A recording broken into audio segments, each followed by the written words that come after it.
The Second Battle of Fallujah was fought over a 6-week period beginning November 7th, 2004. In the lead-up to the battle, foreign fighters led by Abu Musab al-Zarqawi converged on the city and spent months setting up defensive positions. Their plan was a fight to the death. As a result, this was the bloodiest battle of the Iraq War and also the heaviest urban fighting for U.S. Marines since the Battle of Hue, Vietnam, 1968. Today, as we remember the 20th anniversary of the battle, we continue with the second half of our interview with Chris Wilkens, commander of 3rd Platoon, Bravo Company, 1st Battalion, 8th Marines, during the battle. Chris will be describing his platoon's house-to-house slugfest with the insurgents, so please be aware that there will be descriptions of battle, including loss of life. We pick up where the Marines have reached the outskirts of Fallujah and are preparing to assault the city. And so the morning of November 8th is when we went to the assembly area outside the city. Mm-hmm. We're just standing around kind of in like little fighting positions and just looking into the city. This is November 8th. The day just kind of wait and take it. Because, of course, we've been up since like 02. Oh, wow. We get there and we're just looking at the city. And in one of the periodic briefs we got told in the days prior, we got told the city was just going to be pounded with airstrikes and artillery.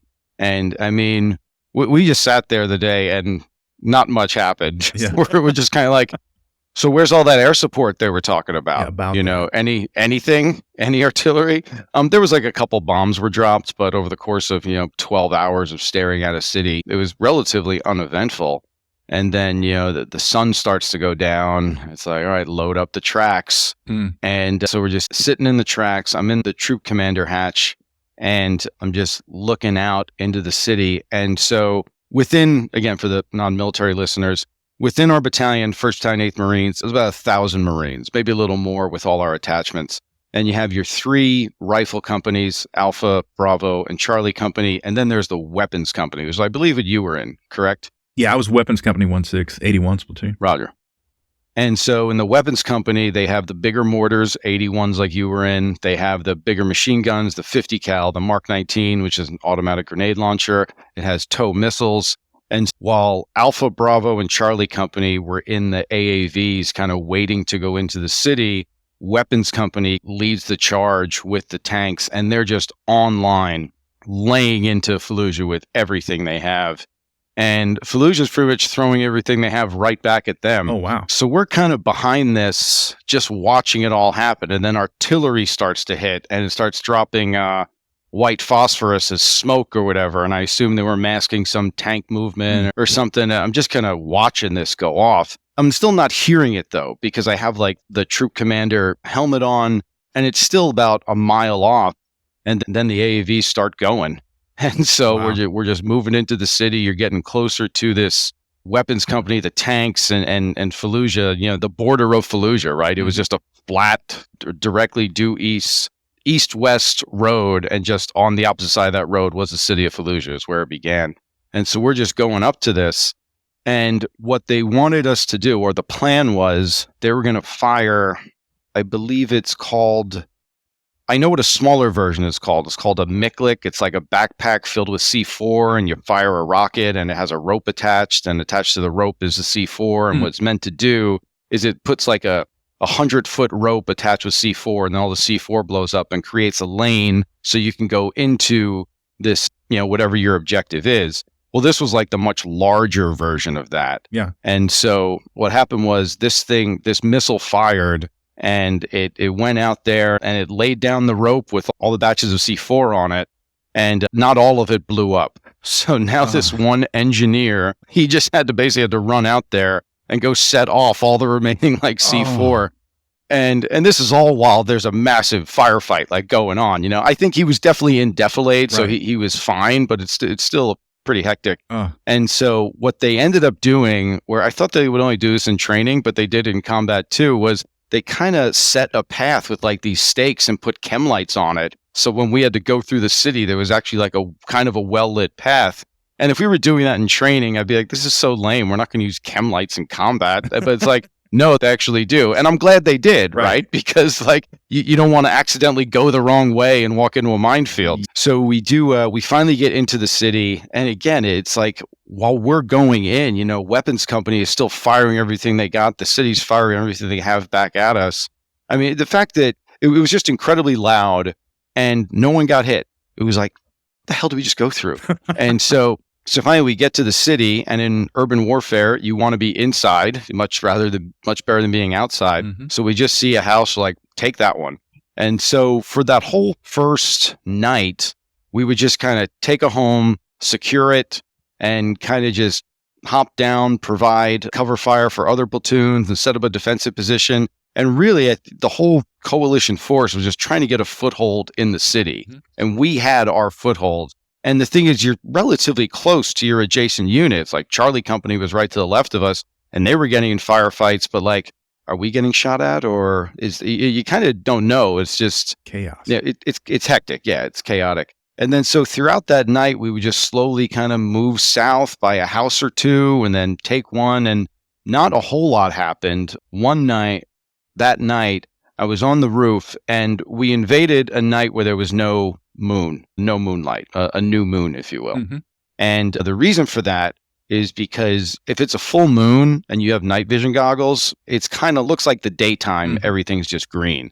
But if there's no moon at all, night vision goggles aren't as advantageous. Mm. So we went in under where there wasn't a whole lot of ambient light, so NVGs weren't necessarily working that great. Mm-hmm. And so we're on this rooftop, and the sniper team is up there, and Corporal Zhokowski, the team leader, he's looking through his scope. He's like, "Sir, I think I see some movement, but I can't see anything. You got a flare?" I'm like, "Yeah, sure." So like, I go to take the flare out, I go to pop it, and of course it doesn't work. So I got to take the helmet off. Have you, that ever happened to you where the flare doesn't go? I was banging on it and it doesn't go off. And by the way, a flare is this little aluminum tube. It's got a charge in it. It shoots a flare up in the air. It's got a parachute on it to light up. So the it basically area. lights up it lights up the battlefield for about 30 to 40 seconds for you. So I got to take my helmet off. I put it on the ground, and I just jam the flare as hard as I can, and it goes up. And as soon as it lights up, I hear the platoon sergeant yell out, "Light that like he didn't even get the second part of that word out before like the whole squad of Marines, they were firing small rockets. They fired AT for no reason. Like, we didn't need to do that. There was two guys in the street. The sniper got them both pretty quickly, but the whole squad just opened up.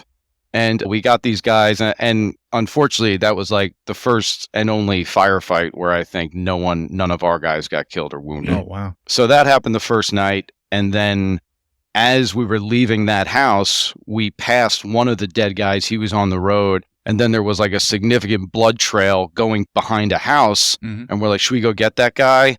And most guys are like, if he's losing that much blood, he's not making it much farther. And like, we have to get to the cultural center. Like, the sun's coming up. We have to like take that thing by like 07 or whatever our time hack was. Right. So we're getting up to phase line Cathy, and now it's starting to get a little louder. There's always been gunfire throughout the whole evening, but it's not necessarily at us. It might be in another company or battalion's AO. Right. So it started to get louder, and we've been looking at satellite images of this building now for like days. And now you kind of peek around the corner and it's really wide open. It's like a big 6-lane highway. Now you have to look at this very big building and like, all right, that's the objective. Mm-hmm.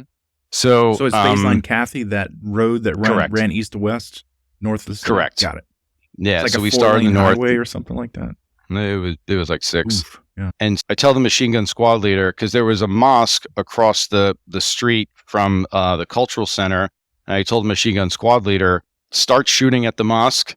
And then as soon as you guys start shooting, we'll start crossing. Mm. And then someone senior to me grabbed my first squad leader and just said, go. And the machine guns weren't set in place. We were now crossing a huge danger area with no cover. Yeah. So you had to get out of the Amtraks and run across? Once we dismounted the Amtraks before we went into the city, we were on foot the whole time. Didn't see the... I'm tracking. Yeah. Okay, cool. Okay. I was like, why didn't they just drive the Amtraks in there? But I don't. So thanks for catching me up. Sure. And so now we start run across the street, and the gunfire erupted. It was so damn loud. Once we started to cross, the enemy fire picked up, and then before we crossed, first platoon was in the building to my right, second platoon was in the building to the left. That's where the machine gunners were going. And those platoons just started opening up as well. So from the night before and now again this morning, I'm like running across this thing and there's like Marines behind me firing and bad guys in front of us like shooting. And we're just trying to cross that street. Harrowing. And right away, Sergeant Wells, the first squad leader, he got hit in the femoral artery in both legs. So I didn't know that at the time because when I ran past him on the street, he was face down and the blood was on the front of his cami. So I didn't know it was him at first. Yeah. And then Gunny Shane had ran out. He was the platoon sergeant from 2nd Platoon. As soon as he started dragging him, he got shot. One of our corpsmen who had already made it across the street came back to get Wells. He got shot in the foot and then hobbled back.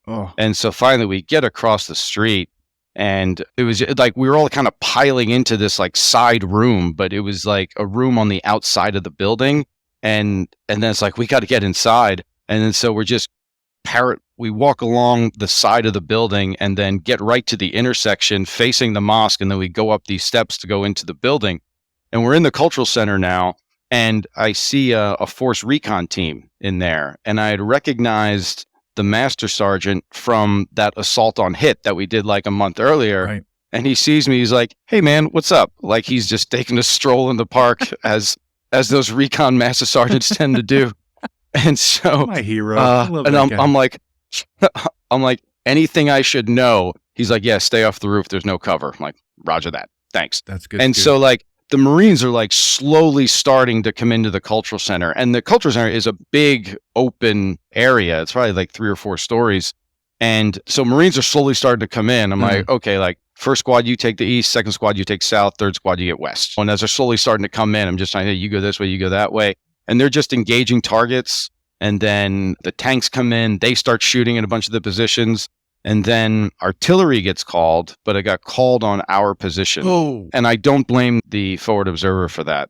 What happened was on these satellite images that they gave us, they had the grid squares on it, but they say in big, bold letters at the bottom of the satellite images, do not use for targeting purposes. Oh. It's just like a reference point. No bueno. And so the forward observer was like, okay, like he was told not to call a polar artillery mission. He was told to call it a grid mission. Oh. And so, exactly. Yeah. So luckily it was airburst. Is that variable time? Yeah, you put a fuse VT on round. it. When it gets close to the ground at a certain level, it just goes off in the air, yeah. Yeah, so they were airburst. So we're in the city, and we're inside the cultural center, and we've just had a whole bunch of casualties. You're getting engaged from every direction. The tanks are firing, just got hit with artillery.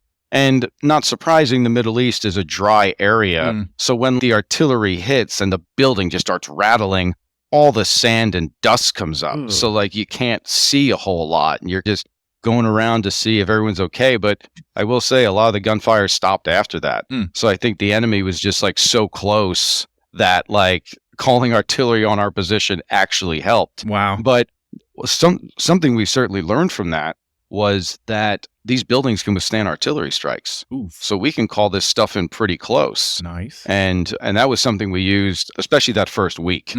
That was a good little piece of info that first night then. And no one was hurt, though. I mean, it was just artillery area. Oh, not by friendlies. Actually, a couple guys did get a little shrapnel, but there's a couple like badass wounds you can get. You know, like a couple guys had like shrapnel in the arm, so like their sleeve was cut off and they had like a bloody bandage on their bicep and showing off their tattoos. Now it's the first day in Fallujah, right? So 3rd Platoon lost a significant, not that every person's significant, right? But within the platoon, you have your platoon sergeant, who's the most experienced guy or most experienced Marine in the platoon.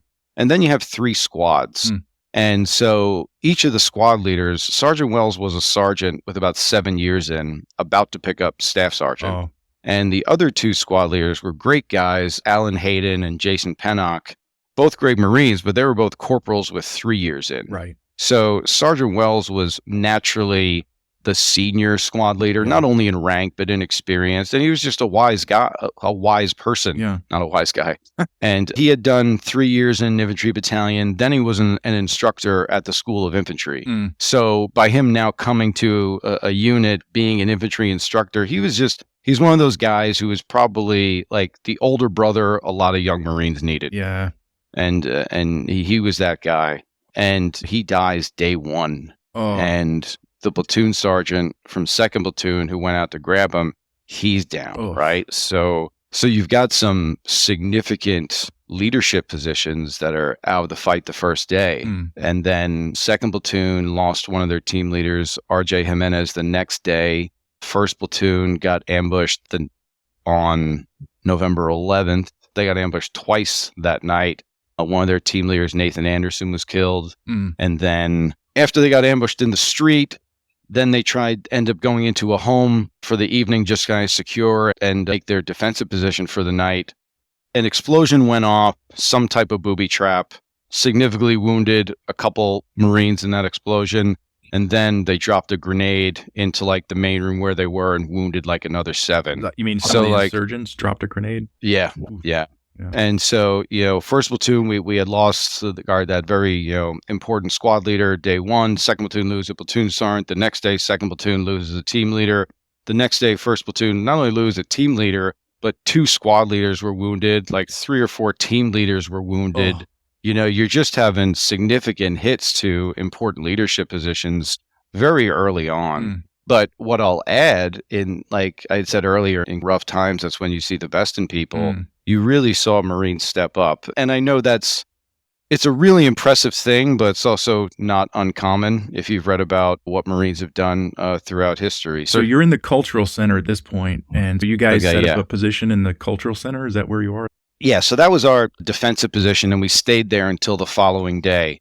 And the reason for that, so throughout the whole first week of the push through Fallujah, they had all friendly units kind of online. I want to do this right. So say this is the northern part of Fallujah. All units were assaulted shoulder to shoulder going through the city. And the reason for that, if you had to call in artillery or an airstrike or something, you don't want to be hurting adjacent units. So what you had to do was, once you took over a building or an objective, then higher ups would say, okay, move forward or stand by, make a defensive position. Because at that point, Alpha Company had taken the mayor's complex, and you're trying to balance all these other company objectives across, 6 battalions of Marines and soldiers. So a lot of it was kind of hurry up, take this objective. Okay, go to like a hasty defense, and you're going to be there until further notice. Right. So we were in the cultural center for the rest of the day. Yeah. And I remember that night was our first experience with the AC-130.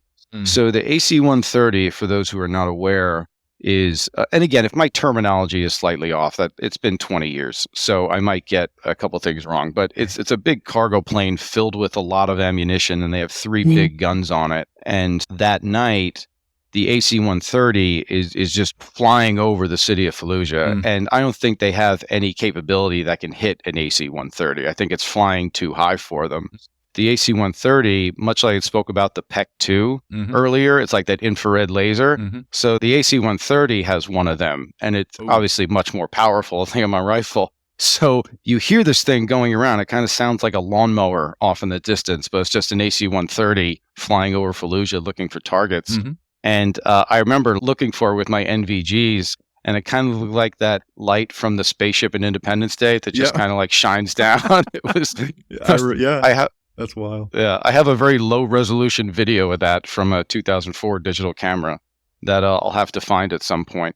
But yeah, the cultural center that night, staying in there, we just held up a defense, had security here, and Marines were, you got to eat, you got to sleep, trying to get in that rotation until we were told to move. Right. And that was a rough night. This was the first Marine in the company was killed. When 2nd Platoons, they don't have a platoon sergeant anymore. So it was a hard time. And I remember that platoon sergeant who I had at the very beginning, Tom Scudder, it wasn't exactly the easiest day for me either. You lose your first Marine. It's something you dread and hope never happens. And then it does. Right. So I remember Gunny Scudder, he came to me and just kind of like put his arm around me. And he's like, I know it sucks, man, but he's like, this is what Marines do. This is what we're here for. And like, he died doing his job, and he wanted to be here. And it's never easy, but he died doing what he wanted. He did it bravely. His Marines looked up to him. He set a great example, and you can't ask for any more than that. Man. So the cultural center is something that's going to stick in my mind for the rest of my life, certainly forever. But yeah, so that was that. And then the next morning, we had to move out, and kind of just a odd, funny story. So we're moving out. We start to move south. Second platoon heads down one block, and they're pushing south parallel to where we're going down. And one of the squad leaders from second platoon, Mike Ramirez, he's like, "Yo, sir, look out. There's a dead guy right there." I was like, "Oh, thanks. Appreciate it." And I go over, and he's got an RPG down, and he has one of those little knapsacks with like 3 RPGs in it. And immediately I'm like, "We got to move. I can't leave the enemy ordnance here. What am I going to do?" I'm like, "I'll just put a grenade on it." So I just took a grenade out, pulled the pin, and I just leave it. But it's like, I don't want to throw it, right? Because I don't want to miss, you know? But I want to like place it, but it's like, it's a grenade with RPG. So I'm like, okay. And then like, I start turning around and I start sprinting. And my radio operator is just looking at me with his headset like, "What the fuck is the lieutenant running for?" Oh, and just a massive explosion behind me. So anyway, we just kept pushing south, and it was just hit this objective, get here, and hold up and wait until the rest of the forces sweep, get to your position. And then at night, what they would have everyone do is put an infrared strobe on top of the building you were in. And it's just a strobe light that you can see with night vision.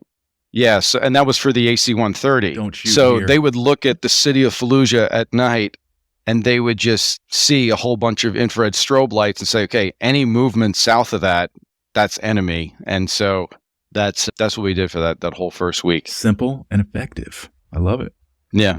Yeah, so that's the first week in, and at some point, you have to go to the Iraqi National Guard compound. You get orders to move out. Okay, yeah, so that was the next day, on the 10th, Marine Corps birthday. Yeah, we had to cross phase line Fran, and second platoon had to cross that one first, and they did it during the daytime, and they secured the big building that was their objective. And then third platoon, we ended up doing it at night, and it was an empty building. It was a big, empty 4-story building. And so we went in, we cleared that building, we get on the rooftop, and it's kind of, okay, set security. We're going to be here for the rest of the night. And it's maybe midnight, 1 a.m. I don't know. And it was actually, it's weird because you're inside the middle of the city of Fallujah in this big battle, but like at 2 a.m., there's not a lot of firefights going on. You know, it's actually kind of nice out, you know, it's like 78 degrees. There's a nice breeze, you know. And so we're just laying there on the roof and kind of just, you know, taking the day in and getting ready to go through the next day. And then mortars start landing on us. Ooh. Or around us. And then so I tell the radio operator, this one, I'm like, because they called artillery on us the day before. So I'm naturally like, they're dropping artillery on us again. And then like a frustrated voice, I tell my radio operator, like, "Fitchett, can you tell them to check fire? They're dropping rounds on us again." And he comes back like 10 seconds later. "Sir, no friendly units are firing." And it took me like, we are getting shot, you know? And then the same radio operator, he's like, "Maybe we should shut that infrared strobe off." Like, oh, that's a good idea. Apparently the enemy has night vision too. All right. And no one got wounded at that time, which is probably why I'm laughing about it now. Right. But yeah, so that was the Iraqi National Guard compound was on the north side of Fran. First platoon was in there. And I was in third and second platoon. We were in 2 buildings just south of France. So they were like across the street from us. Gotcha. So anything significant in the National Guard compound, or you occupied the space and then getting ready to move on to the next? Or we found a whole lot of weaponry that the Iraqi National Guard had left behind, and we seized that and then gave it to the Iraqis that were with us. So nice. Yeah, nothing like too significant had happened at that one, other than we just had to move south. We were taking rounds. You know, we had tanks with us. We fired rockets, machine gunners, suppressed that building, crossed the street. I mean, you didn't see a lot of insurgents. I mean, you were getting shot at a lot, but Al-Qaeda had this booklet of how to be an insurgent for dummies, and which really wasn't, it had some good tips in it. It was like, if you're going to fire at the Americans, don't hang out a window so they can see you. Right. Fire from 6 or 8 feet back, and then they can't tell. And so when you're going down these streets and you get shot from like the west side, it's like, oh, there's about 200 windows that could have came from. So you're kind of just like suppressing general directions. And if you have to take a building, fire a rocket into it, throw some grenades, have a tank fire a main gun into it or something. Right. We weren't just randomly like blasting homes, but it was, if there's any potential for this to be hazardous, or we think we're taking fire from there, it was definitely a permissive environment. Nice. And by the way, I should also add, there were very few, if any. There were some civilians, but pretty much everyone had evacuated the city. Oh, that's good. So there weren't any civilians caught in the crossfire. Anyone we did see was a military-age male. Right. Yeah, and back here in the States at that time, I was working, and some guy at work, he just didn't know. So he was just talking about the battle, and he was like, yeah, basically disparaging what we're doing in Fallujah because, it's hurting civilians and all this stuff. And I said, well, we could have just leveled the whole city, but we chose not to. We sent our guys in there, and they're getting killed because we don't want to kill civilians. So he was like, I didn't think about that. So he was a cool guy. He just didn't know. And I was like, we're all watching it on the news, and we're like, man, this is awful. So a lot of prayers going up for the boys over in Fallujah at that time. For sure. Yeah, unfortunately, when it comes to this whole, people can certainly make the argument that we should not have gone to Iraq, and that argument could certainly be made. I just try and add the context of someone who was there, and the Iraqis were pretty grateful we were there. And every time I came across insurgents that alive, they weren't from Iraq. The people in the city of Fallujah were getting terrorized by the insurgents and the jihadists. They did some terrible things. I mean, the torture chambers that they had all over the place. I mean, car bomb factories. It was, again, I'm not speaking of the entire country. I'm not even like defending the war. I'm just saying, like, for someone who was there, I met a lot of Iraqis that were appreciative for what we were doing. Right. In a way, they kind of looked at us the way we looked at the TSA after 9/11. Like, you're kind of annoying, but I understand why you're here type thing. It's not they don't want occupiers in their country, but at the same time, And then I've heard on a lot of guests on the Sean Ryan show.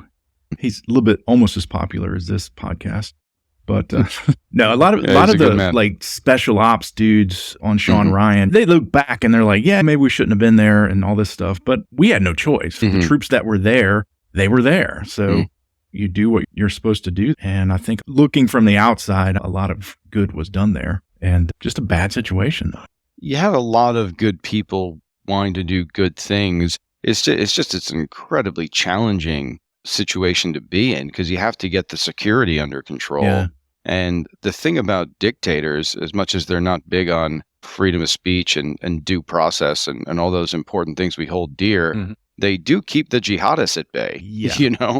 When you take a very strict, structured society and then you remove that structure from it and don't replace it with anything. So one of the New York Times journalists that was with us, Ash Gilbertson, he's spoken about this openly, and he's seen more war than most veterans have. And after the initial invasion, I think he saw someone go into one of the banks with an RPG and just blow the vault open. And the U.S. troops didn't do anything about it. And not that, like, we're here to fight insurgents, but they're not fighting us. This is like a local problem. Right. Well, there are no local law enforcement anymore because they've already, like, surrendered to us or dead or took bags of money and went somewhere else, So the country was just in a very unstable position. And then when you look at Iraq, it's one of the few countries where it's, in the West, it's probably a little more, people don't necessarily understand that Arabs and Persians are different groups of people. And Iraq is on the border where the Arabs and the Persians meet. So they look at each other as different ethnic groups. Right. And then you have the Kurds in the north, which I think are the largest ethnic group that doesn't have their own country. Wow. And then you also have a Sunni minority that's in power. And then you have the majority Shia, which are also poor. So you have all these factors playing into it. But for the most part, the Iraqis are just like everybody everywhere. They want to grow up in a safe neighborhood. They want economic opportunity. They want their kids to have a chance to be educated and have more opportunity than they have. Right. Anywhere a war happens, the civilians that live there are going to suffer the most. Yeah. So, by the way, for our listeners, I read a book called Fallujah with Honor, and using that as a reference as we're walking through the battle. From the book, after about 10 days, Bravo Company rotated out for showers. Is that right? And how did that go? Yeah. I've never smelled so bad in my life. I mean, it was pungent. It was pungent. Acrid. Yeah.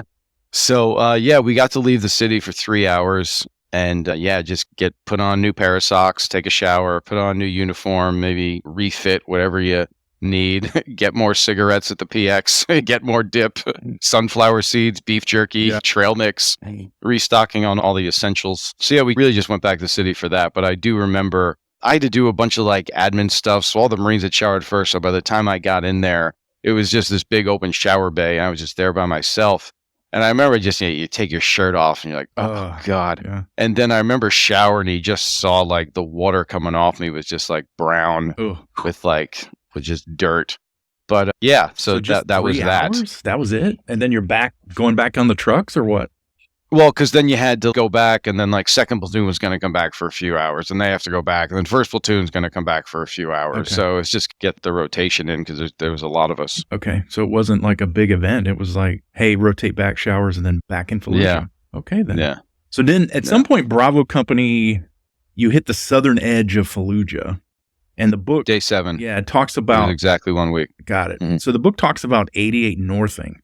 For the listeners, Okay. What is 88 Northing? I believe it's the southern end of the city. So like the northern edge of the city was just like I said, an east-west road. And north of that road was desert, and south of that road started the city of Fallujah. And then you keep going south about 3 miles, and then the city pretty much just ended. It was flat, just another east-west road. Okay. I believe that's what you're referring to. Yeah. And then the book said you started clearing by sector. How did that work? So they gave us new satellite images of the city, and they just kind of drew lines around a certain area and said, this is sector 812, this is section 75. I don't know what the numbering system they use, but those were the sectors we had. And so Bravo Company, we went to an abandoned schoolhouse, and that we made that our firm base for the next couple weeks. And we had the company COC there. We had machine gun positions set up and defensive. There's concertina wire, entry control point, all the standard stuff when you set up like a firm base in the city. And then we cleared all the houses around it to make sure no one from across the street throws a grenade at us or something. So we had a pretty relatively safe base within the city. Cool. But then you'd have to pick this particular sector on the map, and you and your platoon would go out and just start clearing houses in that area. You'd have one platoon on QRF, the quick reaction force, and then another platoon was guarding the base. Yeah. So first, second, third platoon were just in that rotation for the next couple of weeks. And so was that considered a patrol base then? You had a patrol base? Yeah, that's fair enough. Yeah, I might be a little light on the doctrinal terms. I don't know. Yeah, I'm an outsider looking in. I'm like, is that a patrol base? So it was an honest question. I think we referred to them as firm bases. Okay, cool. You move to a place and you set up, like I said, entry control points, machine gun defensive positions, and all that type of stuff. So you had Thanksgiving from this firm base, right? Yeah. How did that go? Hot chow? Oh, well, that was, we'd been ambushed that day. Ooh. So first platoon, so what happened was after we had pushed through the city for the first 7 days, we had hit major objectives kind of along the way and skipped a lot, just kind of took the major objectives, which were enemy weapons caches, defensive positions, or command and control sites, but just like the bigger objectives that we were given. And when they put us in the schoolhouse and we had to go house clearing, it was, it's a pretty mind-numbing while also incredibly scary. Because you just have to go through these homes and you're finding passports and bags of money and ammo and explosives and anti-tank mines. Actually, I found a couple of pictures if we can. You'd find something like this. Yeah, so for the listeners, we're looking inside this big box. Looks like an ammo box or something. And I think those are anti-tank mines. Oof. Wow. Yeah. These are not American. Those are... Oh, yeah. I'm not a mine specialist, but they were in insurgent homes. And then, so this was at the schoolhouse, and one platoon came back from patrol, and these were just like the machine guns, RPGs, and weapons they found. Wow. I don't even know what weight to use in ammo and weapons we found and confiscated. And you get into some of the nicer houses, and you'd find just different passports and bags of money and just hidden in crawl spaces, inside furniture. So yeah, it was just a tedious process of going through. That last picture, it was like old school AKs and some machine guns. And then it looks like stacked against the wall, these like squirrel rifles or something. Yeah. So some of the weapons were rudimentary. I think that's a homemade RPG too. See that gray tube on the bottom? Wow. Yeah, so it's definitely some improvised weaponry too. So yeah, for a platoon to come back with even more than this, it was not surprising. A lot of weapons. So that means that they had to abandon pretty quickly and they couldn't take it with them. Then they have a lot of them. They had a whole lot of weapons. As much as it talks about Iraq and shouldn't have been there, fine, whatever. I'm not disagreeing with it. Fair enough. Just wanted to add that as violent of a month as November 2004 was, December 24, I believe, was one of the most peaceful months in Iraq at that point in the whole time of the war. And then in January 29th, I believe, of 2005, that's when Iraq had their first election. And I remember that. Believe, the blue fingers. Yeah, right? Like, so for just providing the context of the time, like, I felt the Iraqis were appreciative for us being there. And if that security situation had worked out a little better, because, you know, they were excited to vote. And I know whatever the legacy media tagline is, how are we going to implement Jeffersonian democracy onto this? It's like, listen, they want to say in how their leadership is picked. And they were excited about that. And you don't have to rely on me. You know, look at all the Iraqis in their stained blue fingers. Yeah. You know?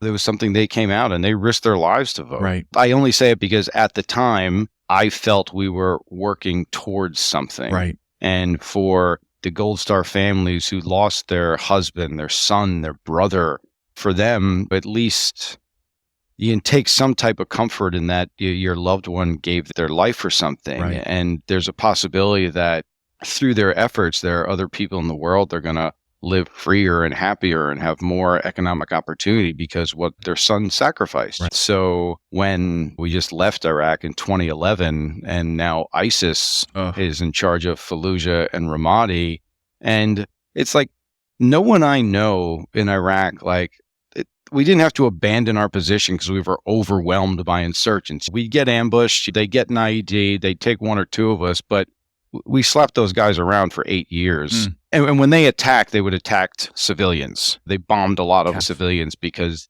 they're scumbags. They're jihadists. You know, they don't have a soul. Right. It is frustrating that watching those cities get taken because now you're like, well, what is a Gold Star family member going through right now? I know how I feel. Yep. I was fortunate enough not to be wounded, but for a parent who lost their son, and then the black flag of ISIS is hanging over the city. It's like, Yeah. But that was 2013, ISIS took over Fallujah. But then a few years later, the Iraqi army attacked and pushed them out, right? Do believe so. Yeah. I haven't been up to speed on developments in the nation of Iraq. And from what I understand, ISIS isn't what it used to be. So that's good. Yep.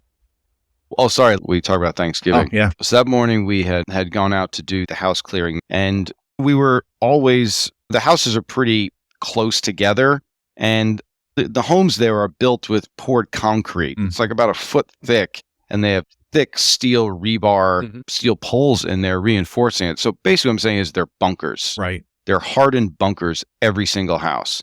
And there's outside the house, there's a small courtyard, and then there's about a 7-foot concrete wall around that courtyard.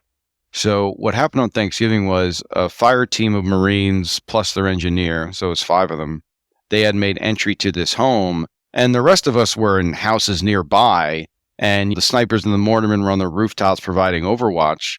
But as soon as the team leader went to go kick the door, there was, I don't know, maybe 10 insurgents inside, and they just opened up. And they're in a hardened bunker with a ton of ammunition, and they don't want to survive this. They just want to take as many Americans as they can, and they know that we're going to risk everything to go in and get a Marine who's down. Yeah. So once it happens, like, obviously we're going to rush to try and get those Marines out, but you're in a very confined space because, like, there's the house, there's the courtyard outside, and then there's a 7-foot wall around. And so you try and go in the front door, but there's the front metal gate, the only opening in this big wall, is going back and forth. It's swinging because they have a machine gun pointed at it, and it's just like swinging back and forth. So we can't go through that door. And so we try climbing over the wall, and then a bunch of rounds start chipping off the top of the wall. So we can't do that. So I look up to the house next to it, and the snipers are on the roof of that house. And I'm like, what do you guys see? And they're like, everyone in the courtyard is down. And so we responded, as quickly as we could. There was a squad, third squad went across the street up on the roof so they could shoot down. And everyone got in their positions and tried to do what we could, but it was just grueling. It was difficult, and it took hours because you're playing the world's most dangerous game, and you're trying to engage the enemy, but you have a bunch of Marines down. You don't know who's dead. You don't know who's wounded. Oh. So you can't go in with all the firepower you have. And eventually an AAV came and ended up actually knocking the wall down. They ended up ramming it, and that kind of created an opening for us to go in. And then the platoon sergeant was up on the rooftop with the snipers, and they started like jumping across the rooftop and throwing grenades down. And then so we just slowly took back a piece of the courtyard, a piece of the house. And then eventually they were all just beaten back into one room of the house, and we just fired a bunch of main gun rounds into it. But out of the 5 Marines, 2 were killed and 3 were wounded. And all 3 of those guys who were wounded are medically retired. Wow. So that happened the 2 Marines Thanksgiving. that died, what were their names? Gentian Marku, he was Albanian. He was a team leader. And then Jeff Holmes, he was from Vermont. And yeah, it sucks. And then, so now we got to go back to the schoolhouse, which is where our base is. Wait, so this is Thanksgiving, right? Yeah. And then we went back and had Thanksgiving dinner. Wow. It was words can't describe. Like, what am I going to do? Not eat? What am I, Right. And then we had to do the same thing again the next day, and the same thing happened. One Marine was killed, David Hawk, and a couple more Marines were wounded, but another one of these 4 to 5 hour grueling just fights of trying to rescue wounded Marines who were in a really shitty spot and an enemy who has a tactical advantage over you, and they also don't care if they survive. They're not trying to get out of that building. However, the platoon's actually still in touch quite a bit, and we do talk and do a lot of group chats or even group phone calls. And I think the reason we got through those days as well as we did is because we knew how to communicate. So as the platoon commander, like, that's good you constantly got people in the radio talking to you and the company and seniors, people who are senior to me, trying to control the battlefield from the radio. And I'm trying to keep that stuff from them and only relaying up what needs to be relayed up. And I also think, I'm sure some machine guns probably jammed throughout the battle, but that's not my job. The team leaders, they didn't let me know that. I knew what they needed from me. They knew what I needed from them. And we all had worked closely enough on all these convoys, on all these raids, on all this training that it was just a very well-oiled machine. So when you're inside the urban environment, the geometry of fires are all kind of messed up. And by geometry of fires, you're in a house and then you turn right, go in another room, and then which way am I looking? If it's north, south, and then you got people kind of surrounding a house, but you got other people in this house, and then you have ricochets. You really have to be aware before you start firing, very heavy weaponry and machine guns. Like, wait, where is everybody? Where are friendly units? Where are adjacent units? What are we doing? And we just ended up working well together because we knew how to shoot, move, and communicate. That's great. And that's how we got out of those positions, because you get, all right, 3rd squad's up in the roof across the street and they're suppressing down here. All right, 2nd squad's going over here. I think we can get over the wall here and shoot these guys to get them out of that room. It was, everyone was trying to do their thing in this chaotic environment. It was like a house of horrors. Each one of them was a house of horrors. It was. I will say, by the time the second one hit, though, when that happened on November 26th, as soon as that happened, we all knew exactly what needed to happen. I saw the platoon sergeant. He's, I'm going in with 2nd squad. I'll put 3rd squad up there. I'm like, all right, I'll be at 1st squad in that house. I'll have the engineers create a satchel charge. We'll put a hole in the roof and throw grenades in. It was just like, it was kind of like a well-oiled machine because we've been through it so much. That's great. I do have a funny story from my platoon sergeant's perspective. So I remember him telling me this after. When 2nd squad had been ambushed on the 26th in the house that David Hawk was in, we end up surrounding the house in a 90-degree L angle to respect the geometry of fires. And then so the engineers, they build a satchel charge. They threw it on the roof. We started to throw a bunch of grenades in there. The platoon sergeant got a couple of the stud NCOs and went into the house and got the wounded guys out of there. And now we had the house surrounded. One guy tried to get out the back. We lit him up pretty quickly. So now we know they're inside. We got this place surrounded. Fuck these guys. And at this point, the platoon sergeant from the engineer platoon rolls up with a D9 bulldozer, which is like a bulletproof bulldozer that I believe we got from the Israelis. And he just starts like going into this house with the bulldozer and just starts like knocking it down. And so anyway, he just kind of runs the house over. Another guy tries to run out the back. We get him. And then so the house is kind of like rubbled and starting to fall down. He pulls the bulldozer back. And there was one insurgent, he tried like low crawling out of the rubble. And so like I'm on the roof of first squad looking down. There's like second and third squad are like over here. And we're all kind of looking down at this rubbled house and this guy trying to like crawl out.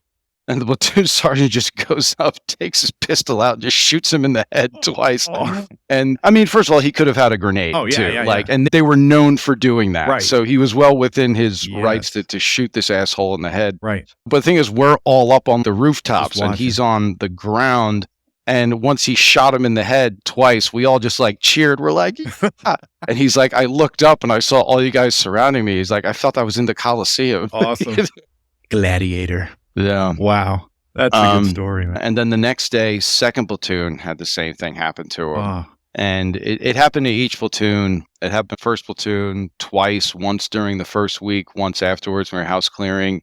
Happened to us on the 25th and the 26th, and then happened to second platoon on the 27th. And so that was our last casualty, was on November 27th, and our first one was on November 9th. So from November 9th to the 27th, it was 18, 19 days, Right. It's less than 3 weeks, 13 guys killed, and I don't even From know the how company many wounded. or Yeah, man, 13 from the company. man. And I don't even know what the number is on wounded, because some guys did get wounded but didn't get medevaced, and then they had to find a way to get their Purple Heart like years later because there wasn't any documentation that they were medevaced. Right. Other people got wounded twice. Some of the guys who were killed got wounded days before, and I don't even know what the numbers are, but it's well over 60 guys were wounded. That's a lot. So it was in such a short period of time. So yeah, from November 9th to the 27th. And then we didn't leave the city until I'd say December 7th or 8th. It was almost about 1 month exactly. But after the 27th, they moved us to a different area. Because at this point, I don't even know if the company was combat effective anymore. Oh, wow. Platoon started at 50, and now we're down to 34, 33. Right. And that's with attachments, man. You're talking like engineers and snipers and mortarmen and assaultmen and machine gunners. But your rifle squads still are down. Yeah. You're down. So they had moved us to an area of the city that was just like, it was industrial, like a lot of cranes, a lot of like factories. And there was really just no insurgent activity there, or at least there wasn't any more. And so about our last 10 days in Fallujah, we actually didn't really have much to do. I mean, we did do some patrolling, but it was in an area that was relatively safe, and we didn't have any more firefights after November 27th. Yeah. And then they pulled us out of the city on December 7th or 8th or so. And we knew we were going home in 6 weeks. So we're like, what are we doing? Can we just kind of go to the gym and like hang out for the next 6 weeks, you know? And the answer to that was no. There were these farming villages north of the city of Fallujah, and a lot of the Fallujah citizens had got out of Dodge before the fight, and now they were up there with their friends or family members who were now in these farming villages. And at first, they were very, they looked scared when we would roll through the villages. But it was right around the holidays, so we were starting to get a lot of packages from home with like candy and Christmas goods and all that. And so Doc, the two of them that we had, they were filling their packs with like all this candy and stuff, because we really just had too much. And Doc was like handing candy to the kids, and we had to let people know, listen, the election's coming up, here's where we need to go. We had like pamphlets written in English and Arabic, and you had to give them to the people and whatnot. So like a very different mission than what we did, you know, in Fallujah. And the people were actually like fairly receptive once they saw that we were like high-fiving kids and giving out candy and stuff like that. So that was about our last 4 to 6 weeks in country. Was doing that. Okay. So just general questions now. Anything else on the battle itself? I think you covered pretty much everything. I think I hit the wave tops. Yeah. Went into some details. Yeah. Just some general questions I had. Reading the book, it said something about the Marines kind of admired the insurgents in a way. Is that true? Okay. I wouldn't use the word admire. Okay. I would say you always want to have a level of respect for your enemy. And when I say that, I say your enemy, regardless of how educated they are or what they believe, they have common sense and the will to live. Mm-hmm. So don't underestimate them. Right. And for those of us being on the receiving end of those ambushes, the enemy was tactically proficient. I'll give them that. We have a lot of firepower. I think your average Marine is an exponentially better warrior than the average insurgent. Right. But if he's in a good hiding spot with a bunch of ammo and he knows how to shoot straight, that can do a lot of damage. Right. Yeah, we did not underestimate them. I read somewhere that the insurgents, a lot of them were just hyped up on meth. Did you see any of that? Oh, yeah. I don't know if it was meth. It was some form of upper or adrenaline or something. When we had, especially in the first week, when we would we secured this objective. All right, let's just stay in that house. We go and we clear the house and we just be in there for a few hours and having an MRE or taking a nap or whatever. And you'd see these big jugs of medical type of equipment and syringes. And Doc, I think, said it was adrenaline or all types of stuff. So yeah, they were on something for sure. And I've heard many stories from even guys in my battalion who there's a couple times they shot a guy and they definitely hit him and it didn't really seem to matter a whole lot. Wow. Yeah. That's amazing. Yeah, the Marines are just on Copenhagen. So that's... Yeah. A lot of tobacco and caffeine. And hate. Yeah, so I got a couple of quotes here from the book. Okay. Now, one of the docs talked about taking care of wounded Marines at the battalion aid station after the initial fighting. And he said this, quote, "As the wounded came in, we heard them talking to each other," talking about the Marines. "We heard them talking to each other about the fighting in the city, and we marveled at the camaraderie and esprit they had. We could tell they cared very much for each other." So can you talk about that cohesion? You've already alluded to it, but you boys were tight by this point. Yeah, difficult and trying situations certainly bond people. What I'll say, and I'm adding the perspective of it's been 20 years. I'm still in touch with a lot of the guys from the company. I've been to a few of the reunions. We just did our 20-year reunion earlier this year in May through the Simplifying America's Fund, and I'm happy to give them a shout out. I think they're one of the best organizations out there. And there's a lot of good organizations, but they did our reunion for us, and it was one of the best weekends of my life. But what I'm getting at is that for some of the Marines who were wounded early on, they carry a lot of guilt with them. And for someone like me, who was fortunate enough and lucky enough not to get wounded while we were there, they feel like they let us down. Meanwhile, those of us who didn't get wounded, we owe them so much, right? I mean, we all crossed that street and the enemy was shooting at us and that bullet found you and it didn't find me. So I've always held them in such high regard with so much respect for them. And I know a lot of them are still, they may look fine, but there's some nerve damage. Maybe they're walking with a cane or something. Just these guys in some way are still physically dealing with the wounds they have. But on top of that, especially if they got wounded in the first couple days, a lot of them, they're like, "Oh, I'm not even a Fallujah vet. I wasn't there. I got wounded. I was out early." And I'm like, "Oh my God, please don't ever feel that way." Wow. But you can I'm saying I can understand it only because I know the vast majority of the Marines and the infantry are incredibly selfless people. Yeah. And they're there to be part of a team, and they want to be a team player that contributes. They don't want everyone else carrying their pack. And so I guess if any Marine or soldier or sailor or airman watches this and they feel like they let their unit down because they got wounded, no one in your unit feels that way. Certainly not me and all the other guys. They got wounded. And in one of the reunions we had, our 15-year here in New York, one of the guys who got wounded early on, he really didn't want to come to the reunion. What? And one of the guys kept, "Come on, man, you can make it up. We'll pay for your hotel room." It wasn't a money thing. Right. But we finally convinced him to come. It was a Friday through Sunday thing, and he just showed up on Saturday night for the dinner. And we were all in the room, a couple cocktails in, everyone's in a good mood, and this guy walks in, and everyone just cheered his name. Like he was like the star quarterback. And you just saw 15 years of stress and guilt and all that just melt away from his shoulders, because I think for 15 years he was worried about how am I going to be received by these guys? I let them down. And in that one instant, he realized, dude, we're all on the same team and we all love you. And God bless you for what you did. We don't look down on you. We respect you because of it. That's so cool. Yeah. That is so cool, man. God, that's a good story, dude. It's awesome. Yeah, so Marines are the funniest people I've ever met. That's one of the things I miss about the Corps. You just meet some of the just crazy funny people. And like asking new Iraqis what it's like to have multiple wives out of the gate, like that.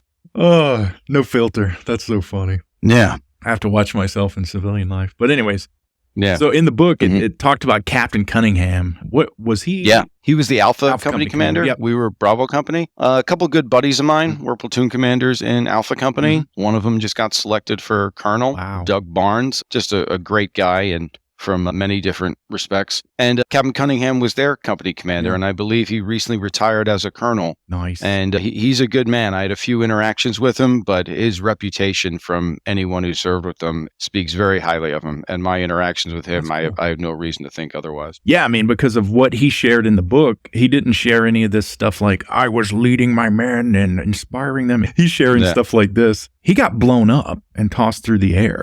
And one of the lance corporals just laughed at him. And so Captain Cunningham was like, here's a quote from the book. He's like, Marines were always upbeat in the city. We're kicking their ass, but they had this innate sense of humor. They find humor in anything. Is that what you saw as well?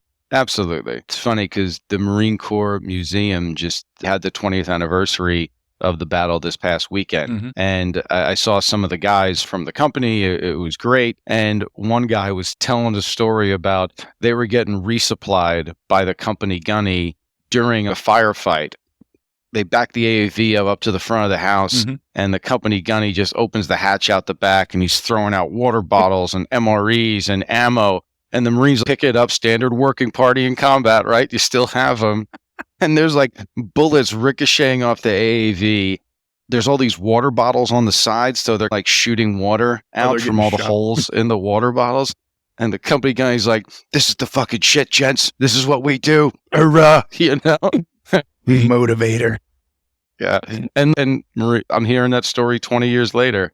Our artillery forward observer, James Collins, I remember when he started calling artillery pretty close, he didn't even get down. He didn't even duck. He wanted to make sure he saw what his rounds were doing and was getting them accurate. And then one of the platoon sergeants said he ended up calling one of his artillery missions within 80 meters or something like that. It was less than 100 meters away. Wow. And he's like, I didn't know how close that artillery was coming in, but when I saw Lieutenant Collins get down, I knew it was going to be close. I knew we better get inside. So yeah, I mean, there's always the humor doesn't go away outside of shortly after someone gets killed. But for the most part, yeah, the Marine Corps humor is still there and alive and well. So just closing out this segment, one of the things from the book, it said that they overheard some insurgent radio traffic, and they were saying, hey, we're fighting the Marines. We're fighting, but the Marines keep coming. We're shooting, but they just won't stop. That's motivating to hear. Yeah. One of the things about Fallujah that was good was in early 2004, when we got there, the rules of engagement, because I'm not blaming the rules of engagement. They were appropriate for what the scenario called for. It's like, okay, the invasion's over with. We have a pocket full of insurgents. You're going to be dealing with Iraqi civilians. You can't go in and act like every home is rigged to explode or has a weapons cache. So you're in this environment where you have to be prepared to engage the enemy at any time, but also realize you're walking through someone's town. That's their kid's school and they're playing soccer. They want safety and security as much as everyone else. And I remember when we first got in country, General Mattis, he was a 2-star general at the time, but he was the division commanding general. And he spoke with us in the Chow Hall and gave some of his quotes that he's well known for, like the most important 6 inches on the battlefield is between your ears. Engage your brain before you engage your weapon. And he did what a good leader does. He's like, listen, if you feel your life is in danger or the lives of your fellow Marines are in danger and you need to take a shot, I will back you up. I'll be there at your court-martial, and I'll back you up. But remember this, you have to understand the second and third order consequences of your actions. And if you kill an unarmed civilian, everyone in their town, you just turn them into an insurgent. And they might not attack you, but they might attack another Marine who's coming back here in 6 months or a year. So think about what you're doing. Protect yourself, protect your fellow Marines, protect the Iraqis. But you can't just be shooting haphazardly in this environment. And I think that's exactly the guidance a good leader should be giving. I'll support you, but do the right thing. Exactly. And then, so just as an example, I remember doing the rules of engagement brief. They get to the specifics where, okay, if someone's carrying an AK-47, are you allowed to shoot him? No. Okay, why are we not allowed to shoot him? Because in some Iraqi towns, they can't afford police uniforms. So that might be a police officer. So if he's just carrying an AK, he might just be a cop on patrol. If he points it at you, then you can engage. Like, okay, that makes good sense to know. If you see them carrying a grenade, can you shoot them? Yes, that's hostile intent. And then I remember they got to this level of granular detail. If you see them with a Molotov cocktail that is not lit, are you allowed to shoot? And we're like, of course we are. He's like, no. An unlit Molotov cocktail is not a weapon. However, once they light it, then it's a weapon. Then you could shoot okay, them. Then. And they're like, if you want to shoot on a religious, like a mosque, you're going to need approval from basically the commanding general, which means you're not going to be able to do it. And then they gave us the rule of engagement brief for Fallujah. And it used to be, if you want to shoot at a mosque, you need a 2-star general's approval. Then he said, in Fallujah, if you're being engaged from a mosque, you need approval from a corporal. And everyone loved that ROE brief. The JAG still talks about that ROE brief. And we were allowed to engage any enemy known TTP. And they're known for leaving vehicles on the side of the tactic, technique, and procedure. Gotcha. Okay, cool. So they're like, if there's a vehicle on the side of the road, blow it up. Boom. You know? So any Marine, you're carrying a ton of gear and ammo and it's hot. And here's another AT-4, which is, what is that? 15 pounds. It's and it's heavy. big. It's awkward. So Marines are just looking for vehicles to shoot just so they can get this AT-4 off their back. So weeks, months after the battle, how did you process Fallujah? I think I still am. I will say what helped me, and I was in a fortunate position in a lot of ways. I was still with the company for 2 more years. I did another deployment with them in 2006. We were on a Hue that I mentioned earlier. Yeah. So I was still with a lot of the guys I went through Fallujah with. I stayed in the same company. I wasn't a platoon commander anymore. I was the company executive officer. So I really handled like the admin and logistics. I wasn't commanding a platoon anymore. And I was still around those guys, which I think was very helpful. If I had gotten out of the Marine Corps a couple months later and had to get a job or go to school or something, I don't know how receptive I would have been to that environment. But I don't, like, trauma is not a debilitating thing. A lot of people have had trauma over the course of human history and dealt with it in their way. But from the people I've spoken to and some other very famous people like Sebastian Junger, he's done it. He's a war journalist. He's written some books. He wrote that done book, a TED Pride. Talk. That was a good book. Yeah. And it really kind of comes down to isolation. You know, human beings are, if you remove the last few generations of human beings, there was just hundreds of thousands of years of people living in these small, very tribal communities. And now as societies become more affluent, we're also more isolated. So across the world, as people have more money, you see a direct correlation in increases of suicide, anxiety, and depression. And I think for veterans, the military itself is a pretty tribal organization. And as you have a tight-knit group of people, you don't even like all of them, but if you get in a bad spot, you know they've got your back. Right. And I think human beings, a lot of us, our ancestors came from those small, tight-knit communities.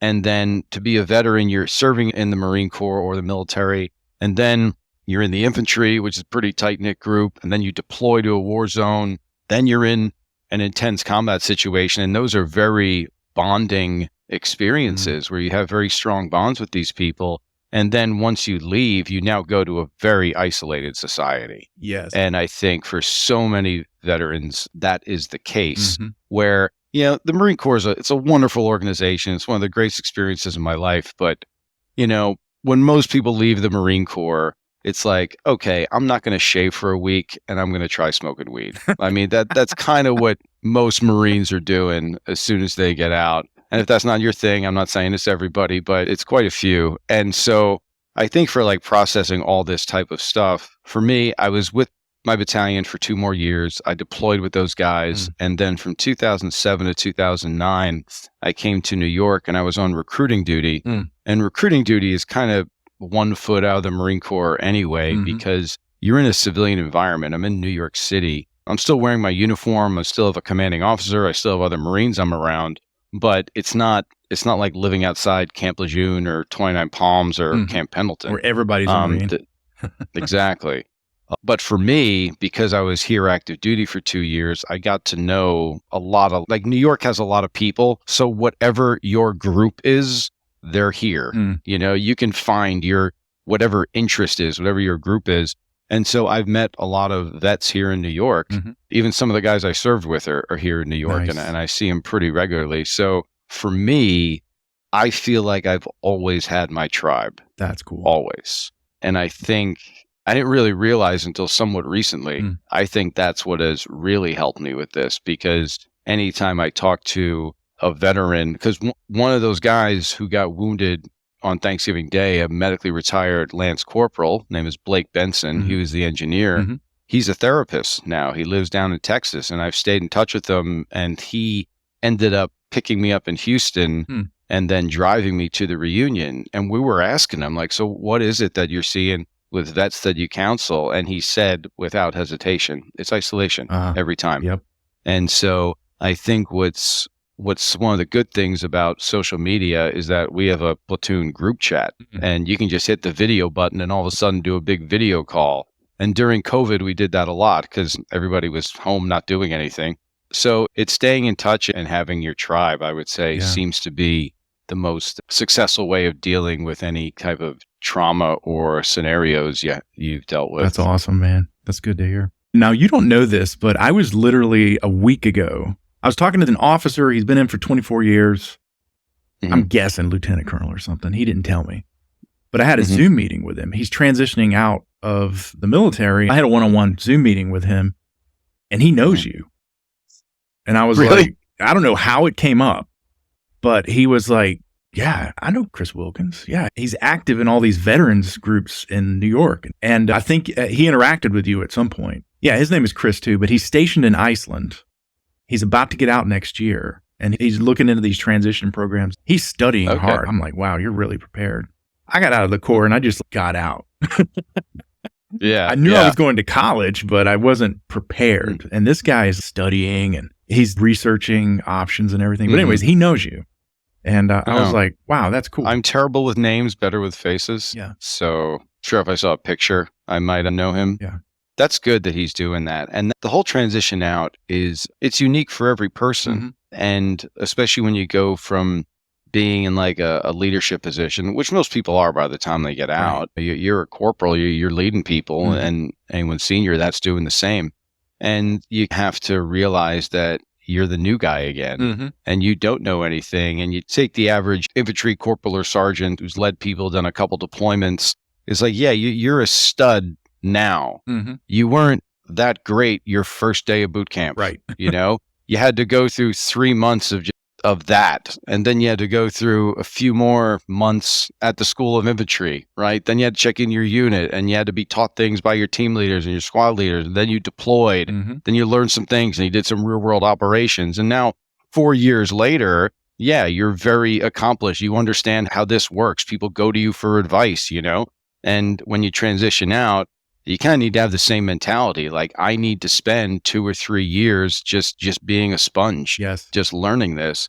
And you got to eat the humble pie. And it's really hard when the person who may be your boss is younger than you and doesn't really have much leadership skills or experience and can sometimes be condescending. That might be hard for some people, and I get it. I got out of the Corps and I was 24 years old. I was a sergeant.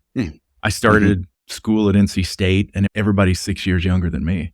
All my classmates. What made you end up going to like NC State? Was there like help with when you were getting out? Was there like someone who's like, all right, if you want to go to school, make sure you do the GI Bill. Here's how you do it. You know? I knew about the GI Bill. I was talking to University of Maryland, NC State, several schools. And all the admissions people were like, yeah, we'll give you in-state tuition. My wife had a job in Wilmington, and she could transfer to the Raleigh area with her company. It was like, well, I'm going to go to NC State. So that's how I ended up there. By the time I got out of the Corps, I was like, I've been deprived of this education. I'm taking this. This is mine. And I'm sitting in a calculus class, and some kid was sitting in the back bumping his gums. I turned around, I'm like, can you shut up? I'm trying to learn here. And he said something under his breath, and I stood up and knife handed him. The professor was like, what? And then, so I stopped yelling at him and I sat down and I just nodded at the professor. I was like, continue. I was not in the right state of mind to get out. Yeah. It took me about 10 years to get somewhat acclimated. But anyways, yeah, that was NC State. But, so what are you up to nowadays after the Corps? So I am a financial advisor at RBC Wealth Management. So when I transitioned out of the Corps in 2009, so I had the 2 years in New York that on active duty, which did kind of help me with the transition and just networking and getting to know Marines in the area. And I knew I wanted to go into finance, but I didn't know a lot about it. I didn't have a degree in finance.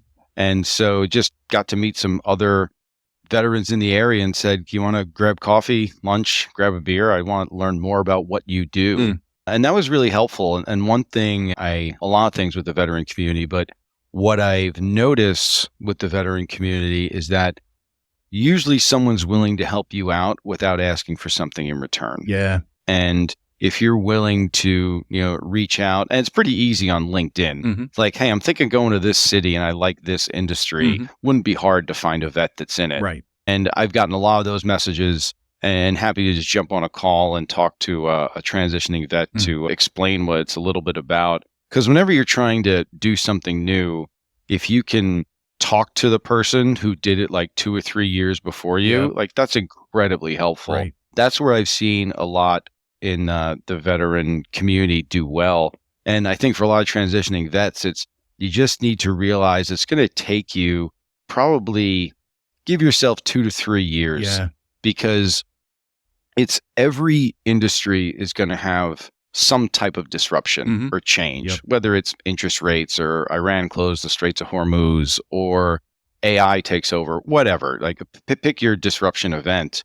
I think veterans across the board, regardless of service, regardless of when they serve, regardless of their MOS, regardless of their rank, veterans in general can handle change and uncertain environments better than most people, merely because anyone who served, you've been taken out of your comfort zone, which is your hometown. You've had to learn something you didn't learn in high school or college. You had to do it in a stressful environment you didn't know anyone there. It's a very diverse group of people.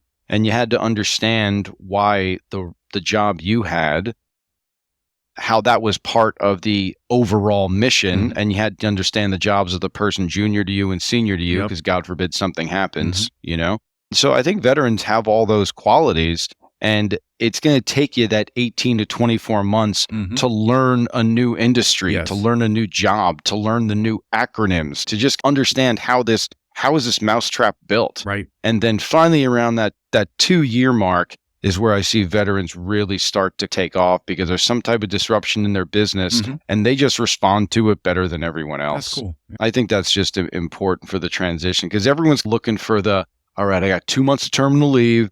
I want a month to just screw around and then I want to start my new job. That way I get paid double for that second month. We all look in this very, very kind of short-term goals, and really you just want to have a job. And I've been told this by many people, and I've also said it. I've said the thing you're not supposed to say. Whereas every vet that gets out, they say, I'll do anything to just pay me. And that's like the worst thing you can say to a potential employer or someone who's willing to help you out, because if they are willing to connect you with someone or help you out, you just gave them no guidance or direction with how to help you. Right. And it can even be something generic, like something, I'm interested in computer science. I really like to speak to someone who's in that field. Do you know of anyone? It could be something as generic as that. That's how I got into the tech industry. So I went to NC State. I was studying engineering, and IT was getting hot at the time. And one of my professors was talking about communication systems. And then one of the lab TAs that I worked with at NC State, he was a SEAL team commander. And he was coming to NC State to get his graduate degree. And his name is Bill Wiseman. This guy helped me out. It was cool. And he gave me guidance. It was nice. And then I talked to him one day in lab, and he was like, oh, you're interested in CommSys. Okay, cool. You should go talk to these guys over at Centennial Networking Labs over at this part of the campus. because they're a consulting firm for the university. And Mhm. I walked over there, and James, he and another fellow named John were sitting in this office. I just walk in with just random off the street dude, and I'm like, hey, blah, blah, blah. And they talked to me a little bit, and they hired me, and they paid me while I was in college, and they let me do work. And it was like hardware performance testing and stuff. And one of them was writing articles for Network World magazine. Anyways, that was how I got my foot in the door in the industry. And then when I graduated, I was hired in the tech industry. I've been in the Raleigh area since then. And yeah, it's just knowing people, networking, talking to people, and vets, they're so willing to help you. And so I just mentioned, I walk in, I'm like, hey, Bill Wiseman told me I should come over here. And they were like, oh, okay. And yeah, Bill's a good dude. Funny story about him is he would kick off our lab sessions, and I'm just getting out of the Corps, and I'm used to like rough and people dropping F-bombs, and he would introduce us to the lab, and he'd be like, all right, now listen up, or I'm going to have to start beating people if you mess this up. And I was like, and this guy gets it. Yeah, the kids were like, oh my word. And so they were just traumatized, and I'm like, oh, I feel like I'm at home. So he was such a good dude though. But anyways. That's great. So yeah, we can wrap it up at this point. How do people find you? Are you on social media? LinkedIn? Yeah, I don't have much of I have an X account, but I follow like 25 people, and I don't think I've ever posted anything. Okay. So no need to follow me there. Yeah, by Instagram and Facebook, I think I have public profiles. LinkedIn, Chris Wilkens. It's Wilkens in New York, and I'm at RBC Wealth Management. That should be easy to find. Excellent. Well, good stuff, man. It has been a pleasure, man. I appreciate you coming on. It's been enriching. Oh, I'm glad to. It was a good conversation. Thanks for the invite, and I was happy to do it. Awesome, man. Special thanks to Chris Wilkens for sharing his experience as a platoon commander in Fallujah. Also, credit goes to Gary Livingston, author of the book Fallujah with Honor. If you'd like to contact us, please check the links down in the video description. Thanks for watching, and we'll see you on the path.